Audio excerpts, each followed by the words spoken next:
அக்கா என்ன தொகுதிக்கா இது? குன்னூர் சட்டமன்ற தொகுதி. யார் உங்களை வந்து இப்ப பார்த்தது? குன்னூர் சட்டமன்ற தொகுதி வேட்பாளர் எம் தங்கராஜ் சார் அவர்கள். அக்கா வெற்றி பெற சூழல் இங்க இருக்கா? 70% எங்களுக்கு தான் சாதகமான ஒரு வாய்ப்பு. வெற்றி பெற்று வரா? கண்டிப்பா அனுப்பிச்சிருங்களா? சட்டமன்றத்துக்கு போயிட்டு வரா? அமைச்சிருவோம். அனுப்பிச்சிருங்களா? எங்க தொகுதிக்கு எங்களை பொறுத்த அளவுக்கு 70% கன்ஃபார்ம். அதுல எந்த மாற்றமும் கிடையாது. ஏங்க அவர் வெற்றி பெறணும்னு நினைக்கிறீங்க தொகுதியில? டிஎம்கே ஏடிஎம்கே தானங்க வந்துட்டே இருக்காங்க. ஒரு தடவை ஆட்சியை மாத்தி பார்க்கலாமே. மாற்றம் வருமா? கண்டிப்பா மாற்றம் வரணும்.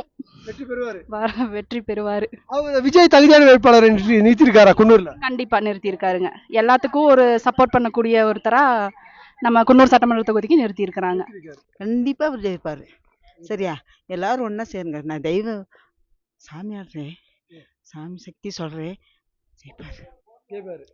ஜெயிப்பாரு. தங்கராஜ் கண்டிப்பா ஜெயிச்சிருவாரா குன்னூர்ல? ஜெயிச்சுவாரு. கண்டிப்பா ஜெயிப்பாரு. எல்லா இத்தினோண்டு பிரச்சனை அவ்வளவு வரைக்கும் எல்லாம் தலைவர் தலைவர் தலைவர்னு சொல்றாங்க.